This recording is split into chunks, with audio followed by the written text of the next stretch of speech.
Hi all. ഇന്ന് നമ്മൾ discuss ചെയ്യാൻ വേണ്ടി പോകുന്നത് LDCയിലെ കലാ കായിക സാഹിത്യ സംസ്കാരത്തിലെ പാർട്ട് 6 ആണ്. ഇതിൽ നമ്മൾ മെയിനായിട്ട് പറയുന്നത് കഥകളിയിലെ ചടങ്ങുകളെക്കുറിച്ചും അതുമായിട്ട് റിലേറ്റ് ചെയ്തിട്ട് വരുന്ന ക്വസ്റ്റ്യൻസും കാര്യങ്ങളുമാണ്. അപ്പോൾ കണ്ടിന്യൂസ് ആയിട്ട് കാണുക. അതേപോലെ തന്നെ വീഡിയോ സപ്പോർട്ട് ചെയ്യാൻ വേണ്ടിയിട്ട് ലൈക്കും സബ്സ്ക്രൈബും ഷെയറും ചെയ്യുക. അപ്പോൾ നമുക്ക് ക്വസ്റ്റ്യൻസിലേക്ക് പോവാം. അപ്പോൾ ഫസ്റ്റ് ക്വസ്റ്റ്യൻ എന്താണ്? ഇന്ന് ഈ ക്ഷേത്രത്തിൽ കഥകളി ഉണ്ട് എന്നറിയിക്കുന്ന കഥകളിയിലെ ചടങ്ങ് ഏതാണ് എന്നതാണ്. അതായത് ഉദ്ദേശിക്കുന്നത് എന്താണെന്ന് വെച്ച് കഴിഞ്ഞാൽ പണ്ട് കാലങ്ങളിൽ അനൗൺസ്മെൻറ്റോ അല്ലെങ്കിൽ ഇന്നത്തെ പോലെ സോഷ്യൽ മീഡിയയോ കാര്യങ്ങളോ ഒന്നും ഉണ്ടായിരുന്നില്ല. അപ്പോൾ വാദ്യോപകരണങ്ങളും കാര്യങ്ങളും ഉപയോഗിച്ചിട്ടാണ് അവർ ജനങ്ങളെ അറിയിച്ചിട്ടുണ്ടായിരുന്നത്. ഇന്ന് കഥകളി അമ്പലത്തിലുണ്ട്, ക്ഷേത്രത്തിലുണ്ട് എന്നുള്ള കാര്യങ്ങളൊക്കെ അറിയിച്ചിട്ടുണ്ടായിരുന്നു. അതൊരു ചടങ്ങാണ്. ആ ചടങ്ങ് ഏതാണെന്നാണ് ചോദിച്ചിരിക്കുന്നത്. ഓപ്ഷൻ എ അരങ്ങുകേളി, ഓപ്ഷൻ ബി ഗണപതി കൊട്ട്, ഓപ്ഷൻ സി തോടയം, ഓപ്ഷൻ ഡി കേളി. ഇതിലേതാണ് കറക്റ്റായിട്ടുള്ള ആൻസർ വരുന്നത്? അപ്പോൾ ഏതാണ് കറക്റ്റായിട്ടുള്ള ആൻസർ വരുന്നത്? ഓപ്ഷൻ ഡി ആണ് കറക്റ്റായിട്ടുള്ള ആൻസർ. കേളിയാണ്. കേളി ആണ് എന്തെന്ന് പറയുന്നത് ഇന്ന് ഈ ക്ഷേത്രത്തിൽ കഥകളി ഉണ്ട് എന്നറിയിക്കുന്ന കഥകളിയിലെ ചടങ്ങ് എന്ന് പറയുന്നത് കേളിയാണ്. ഈ കേളീനെ വേറൊരു പേരും കൂടി പറയുന്നുണ്ട്. കേളികൊട്ട് എന്ന പേരും കൂടി എന്തിനു പറയുന്നുണ്ട്? കേളീനെ പറയുന്നുണ്ട്. ഈ കേളികൊട്ട് നടക്കുന്നത് എപ്പോഴാണെന്ന് വെച്ച് കഴിഞ്ഞാൽ സന്ധ്യയ്ക്ക് മുൻപായിട്ടാണ് കേളികൊട്ട് നടക്കുന്നത്. കഥകളിയിലെ വാദ്യോപകരണങ്ങളായിട്ടുള്ള ചെണ്ട, മദ്ദളം, ചേങ്ങില, ഇലത്താളം എന്നിവ യൂസ് ചെയ്തിട്ടാണ് കേളികൊട്ട് നടത്തുന്നത്. ഇത് ഉപയോഗിച്ചിട്ടാണ് കേളികൊട്ട് നടക്കുന്നത്. അപ്പോൾ ഓർത്തു വയ്ക്കേണ്ട കാര്യം എന്താണ്? ഇന്ന് ഈ ക്ഷേത്രത്തിൽ കഥകളി ഉണ്ട് എന്നറിയിക്കുന്ന ചടങ്ങ് ഏതാണ്? കേളിയാണ്. അപ്പോൾ നമ്മൾ രണ്ടാമത്തെ ക്വസ്റ്റ്യൻ ഏതാണ്? അരങ്ങത്ത് വെച്ച് നടക്കുന്ന കഥകളിയിലെ ആദ്യത്തെ ചടങ്ങ് ഏതാണ് എന്നതാണ്. ഓപ്ഷൻ എ ഗണപതിക്കൊട്ട്, ഓപ്ഷൻ ബി തോടയം, ഓപ്ഷൻ സി കേളി, ഓപ്ഷൻ ഡി പുറപ്പാട്. ഇതിലേതാണ് കറക്റ്റായിട്ടുള്ള ആൻസർ വരുന്നത്? അതായത് അരങ്ങത്ത് വെച്ചിട്ട് നടക്കുന്ന കഥകളിയിലെ ആദ്യത്തെ ചടങ്ങ് ഏതാണ് എന്നതാണ്. അപ്പോൾ അരങ്ങത്ത് വെച്ച് നടക്കുന്ന കഥകളിയിലെ ആദ്യത്തെ ചടങ്ങ് ഏതാണ്? ഗണപതിക്കൊട്ടാണ്. ഗണപതിക്കൊട്ട് എന്ന് ആലോചിക്കാൻ വേണ്ടിയിട്ട് നമുക്ക് ക്ലൂ ഉണ്ട്. കാരണം നമ്മളുടെ എല്ലാ ഇതിലും ഗണപതിനെയാണ് ആദ്യം നമ്മൾ പൂജിക്കുക. അപ്പോൾ ഇവിടെയും വരുന്നത് കഥകളിയിൽ എന്താ ആദ്യത്തെ ചടങ്ങിന് ഏതാ പേര്? ഗണപതിക്കൊട്ട്. ഗണപതിക്കൊട്ടല്ലാതെ വേറെ 2 പേരും കൂടി ഉണ്ട്. ഏതൊക്കെയാണ്? ശുദ്ധമദ്ദളം, അതേപോലെ തന്നെ കേളിക്കൈ എന്നും കൂടിയും ഇതിനെ പറയുന്നുണ്ട്. അതേപോലെ തന്നെ അരങ്ങുകേളി എന്നും കൂടിയും പറയുന്നുണ്ട് കേട്ടോ. അപ്പോൾ അരങ്ങുകേളി, ഗണപതിക്കൊട്ട്, ശുദ്ധമദ്ദളം അല്ലെങ്കിൽ കേളികൈ എന്നുള്ളതൊക്കെ കേട്ട് കഴിഞ്ഞാൽ അത് ഏതാണ്? ഒരൊറ്റ ചടങ്ങാണ്. അത് അരങ്ങത്ത് വെച്ച് നടക്കുന്ന കഥകളിയിലെ ചടങ്ങാണ്. ഇനി ഇവിടെ ഈ അരങ്ങത്ത് വെച്ച് നടക്കുന്ന കഥകളിൽ ഈ ചടങ്ങിൽ ചെണ്ട ഉണ്ടാവില്ല. ബാക്കിയുള്ള മദ്ദളവും ചേങ്ങിലയും ഇലത്താളവും ഒക്കെ ഉപയോഗിക്കും. ചെണ്ട എന്ന് പറയുന്നത് ഇതിൽ അസുരവാദ്യമായിട്ടാണ് കണക്കാക്കുന്നത്. ദേവവാദ്യങ്ങളായിട്ടുള്ള മദ്ദളമാണ് ആദ്യം അരങ്ങത്ത് എത്തിക്കുന്നത്. അപ്പോൾ ഒരു ഐശ്വര്യം വരുമെന്നും വിശ്വാസമുണ്ട് കേട്ടോ. അപ്പോൾ ഇങ്ങനെയും കൂടി ക്വസ്റ്റ്യൻ ചോദിക്കാനുള്ള ചാൻസ് ഉണ്ട്. ചെണ്ട ഉപയോഗിക്കാതെ നടത്തുന്ന കഥകളിയിലെ ചടങ്ങ് ഏതെന്നും കൂടി ചോദിച്ചാൽ അതും ഏതാണ്?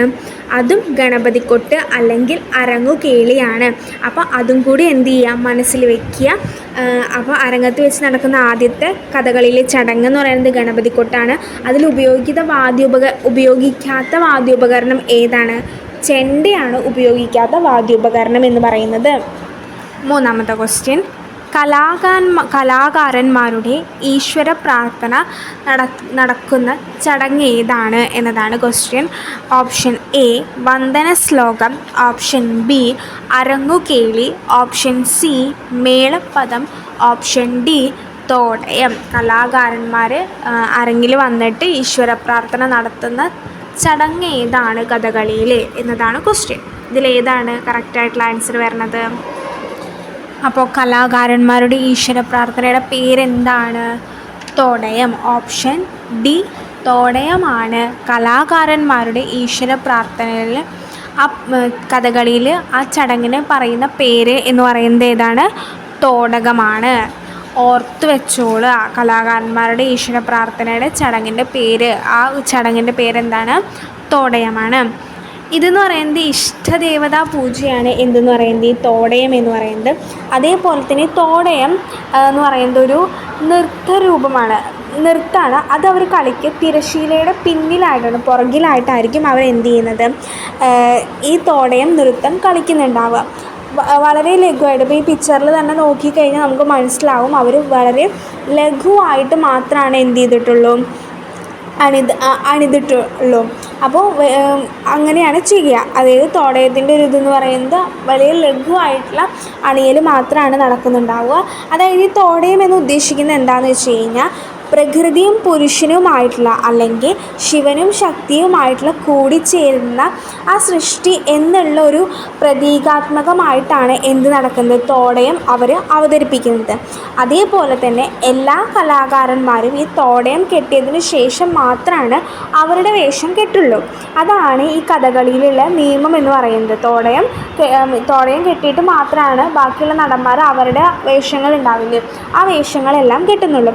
അതേപോലെ തന്നെ നമ്മുടെ കോട്ടയത്ത് തമ്പുരാനും കാർത്തിക തിരുനാളും രചിച്ച 2 തോടയങ്ങളാണ് പ്രധാനമായിട്ടും സാധാരണ പാടാറുള്ളത്. അപ്പോൾ തോടയം എന്ന് പറയുന്നത് നമ്മൾക്ക് ഓർത്തു വയ്ക്കേണ്ട കാര്യം എന്താണ്, കലാകാരന്മാരുടെ ഈശ്വര പ്രാർത്ഥനയുടെ ചടങ്ങ്, കഥകളിയിലുള്ള ആ ചടങ്ങിൻ്റെ പേര് എന്താണ്, അത് തോടയമാണ്. 4ാമത്തെ ക്വസ്റ്റ്യൻ, ഗായക സംഘത്തിൻ്റെ ഈശ്വര പ്രാർത്ഥന, അതായത് നേരത്തെ കലാകാരന്മാരുടെ ഈശ്വര പ്രാർത്ഥനയായിരുന്നു ഉണ്ടായിരുന്നത്, പിന്നെ അതിലുള്ള ഗായികമാരുടെ ഈശ്വര പ്രാർത്ഥനയുണ്ട്. അതിന് പറയുന്ന പേര്, ആ ചടങ്ങിനെ പറയുന്ന പേരെന്താണ് എന്നതാണ് 4ാമത്തെ ക്വസ്റ്റ്യൻ. ഓപ്ഷൻ എ വന്ദന ശ്ലോകം, ഓപ്ഷൻ ബി അരങ്ങുകേളി, ഓപ്ഷൻ സി മേളപ്പദം, ഓപ്ഷൻ ഡി തോടയം. ഇതിലേതാണ് കറക്റ്റായിട്ടുള്ള ആൻസർ വരുന്നത്? അപ്പം ഗായിക സംഘത്തിൻ്റെ ഈശ്വര പ്രാർത്ഥനയുടെ പേരെന്താണ്, ആ ചടങ്ങിൻ്റെ പേരെന്താണ് കഥകളിയിൽ? ഓപ്ഷൻ എ വന്ദന ശ്ലോകമാണ്. ഈ വന്ദന ശ്ലോകം എന്ന് പറയുന്നത് തോടയം കഴിഞ്ഞ് കഴിഞ്ഞാൽ പിന്നെ ഗായകരുടെ ഇഷ്ടദേവത സ്തുതിയാണ് എന്തെന്ന് പറയുന്നത്, ഈ വന്ദന ശ്ലോകം എന്ന് പറയുന്നത്. ഈ ശ്ലോകം എന്തായാലും കഥകളിയിൽ ഒരു അവിഭാജ്യ ഘടകമാണ്, ഒഴിവാക്കാൻ പറ്റാത്ത കാര്യമാണ് എന്തെന്ന് പറയുന്നത്, വന്ദന ശ്ലോകം എന്ന് പറയുന്നത്. അപ്പോൾ ഈശ്വര പ്രാർത്ഥന, ആരുടെ ഈശ്വര പ്രാർത്ഥന? ഗായകരുടെ ഈശ്വര പ്രാർത്ഥനയെ നമ്മൾ ഏത് പേരിലാണ് പറയുന്നത്? വന്ദന. കഥകളിയിൽ പറയുന്ന പേരാണ് എന്തെന്ന് പറയുന്നത്, വന്ദന ശ്ലോകം. അതേപോലെ കഥകളിയിൽ 2 പ്രധാന പാട്ടുകാരാണുള്ളത്. ആ പ്രധാന പാട്ടുകാർക്കും ഓരോരുത്തർക്കും ഓരോ പേരുണ്ട്. പ്രധാന പാട്ടുകാരൻ എന്ന് പറയുന്നത്, അദ്ദേഹത്തിന് പറയുന്ന പേരെന്ന് പറയുന്നത് പൊന്നാനി എന്നാണ് അദ്ദേഹത്തെ പറയുന്ന പേര്. അദ്ദേഹത്തിൻ്റെ കയ്യിലാണ് ചേങ്ങിലിരിക്കുന്നുണ്ടാവുക. അപ്പോൾ നമുക്ക് മനസ്സിലാവും അദ്ദേഹമായിരിക്കും അതിൽ പ്രധാനമായിട്ടുണ്ടാവുക പാട്ടുകാരിൽ. 2ാമത്തെ പാട്ടുകാരന് പറയുന്ന പേരാണ് ശിങ്കിടി എന്ന് പറയുന്നത്. ഈ ശിങ്കിടിയുടെ കയ്യിലാണ് ഇലത്താളം ഉണ്ടാവുക. അപ്പോൾ പ്രധാന പാട്ടുകാരുണ്ട്. ആ പ്രധാന പാട്ടുകാരിൽ ഫസ്റ്റത്തെ, അതായത് മെയിൻ പാട്ടുകാരൻ എന്ന് പറയുന്നത് പൊന്നാനിയാണ്. അദ്ദേഹത്തിൻ്റെ കയ്യിൽ എന്താണ് ഉണ്ടാവുക? ചേങ്കിലുണ്ടാവും. 2ാമത്തെ പാട്ടുകാരൻ ശിങ്കിടിയാണ്. അദ്ദേഹത്തിൻ്റെ കയ്യിൽ എന്തുണ്ടാവും? ഇലത്താളം ഉണ്ടായിരിക്കും.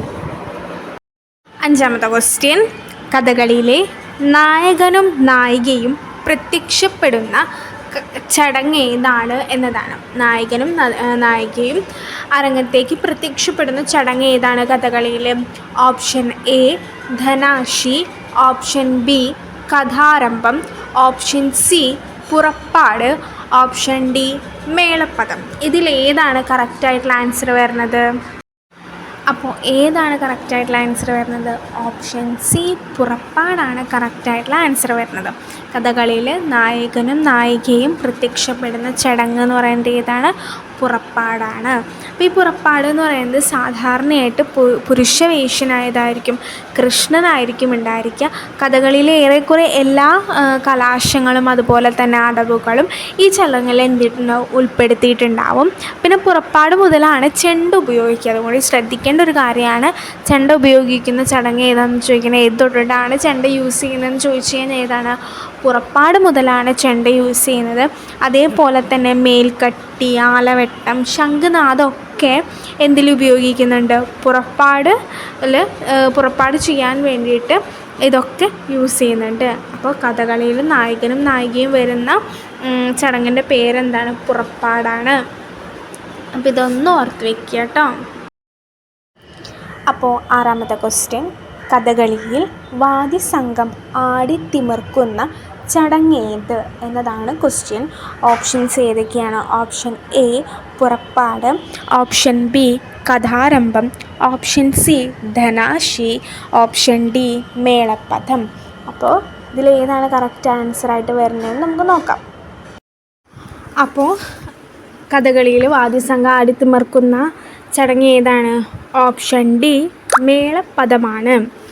അപ്പോൾ ഈ മേളപ്പദം എന്ന് പറയുന്നത് പുറപ്പാടിന് ശേഷം ജയദേവൻ്റെ ഗീതാഗോവിന്ദത്തിലെ 21ാമത് അഷ്ടപദിയായ മഞ്ജുധര കുന്തള കേളി സദമേ എന്നതിൻ്റെ ആദ്യത്തെ 8 ചരണങ്ങൾ വ്യത്യസ്ത രാഗങ്ങളിൽ പാടുന്നതാണ് ഏതെന്ന് പറയുന്നത്?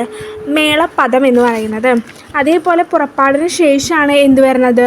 മേളപ്പദം വരുന്നത്. അപ്പോൾ കഥകളിയിൽ ആടിത്തിമിർക്കുന്നത്, വാദ്യസംഘം ആടിത്തിമിർക്കുന്ന ചടങ്ങ് ഏതാണ്? മേളപ്പദം. അതാണ് നമുക്ക് പഠിക്കാനുള്ളത് കേട്ടോ. ബാക്കിയുള്ളതൊക്കെ എക്സ്ട്രാ ഇൻഫോർമേഷൻസ് ആണ് കേട്ടോ. ഏഴാമത്തെ ക്വസ്റ്റ്യൻ, കഥകളിയിൽ കഥ ആരംഭിക്കുന്ന ചടങ്ങേത്? ഓപ്ഷൻ എ ധനാശി, ഓപ്ഷൻ ബി മേളപ്പദം, ഓപ്ഷൻ സി കഥാരംഭം, ഓപ്ഷൻ ഡി പുറപ്പാട്. ഇതിലേതാണ് കറക്റ്റായിട്ടുള്ള ആൻസർ? അപ്പോൾ കഥകളിയിലും കഥ ആരംഭിക്കുന്ന ചടങ്ങ് എന്ന് പറയുന്നത് കഥാരംഭമാണ്. കണ്ടോ, പേരുമായിട്ട് ഇതിന് ഭയങ്കരമായിട്ട് സമയമുണ്ട്. അപ്പോൾ നമുക്ക് കഥകളിയിൽ കഥ ആരംഭിക്കുന്നത് കഥാരംഭം.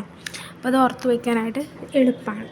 ഈ കഥയുടെ ആരംഭിക്കുന്നതാണ് എന്തെന്ന് പറയുന്നത് കഥാരംഭം എന്ന് പറയുന്നത്. അതേപോലെ തന്നെ അത് തുടർന്നിട്ട് എന്ത് വരും? കഥാപാത്രങ്ങൾ രംഗത്ത് പ്രവേശിക്കുന്നു, കഥ ആരംഭിക്കുന്നു. ഇതാണ് കഥകളിയിൽ കഥാരംഭത്തിൽ ഉണ്ടാകുന്ന കാര്യം. എന്ത് ചെയ്യുന്നു എന്ന് വെച്ചാൽ കഥകളിയിൽ കഥാപാത്രങ്ങൾ രംഗത്ത് വന്നിട്ട് കഥ ആരംഭിക്കുന്ന ചടങ്ങാണ്. എട്ടാമത്തെ ക്വസ്റ്റ്യൻ, കഥകളിയിലെ അവസാനത്തെ ചടങ്ങ് ഏതാണ് എന്നതാണ്. ഓപ്ഷൻ എ ധനാശി, ഓപ്ഷൻ ബി മേളപ്പദം, ഓപ്ഷൻ സി കഥാരംഭം, ഓപ്ഷൻ ഡി പുറപ്പാട്. ഇതിലേതാണ് റൈറ്റായിട്ട് ആൻസർ വരുന്നത്? കഥകളിയിൽ അവസാനത്തെ ചടങ്ങ് ഏതാണ് എന്നതാണ്. അപ്പോൾ കഥകളിയിലെ അവസാനത്തെ ചടങ്ങ് എന്ന് പറയുന്നത് ഏതാണ്? ഓപ്ഷൻ എ ആയിട്ടുള്ള ധനാശിയാണ് കഥകളിയിലെ അവസാനത്തെ ചടങ്ങ് എന്ന് പറയുന്നത്.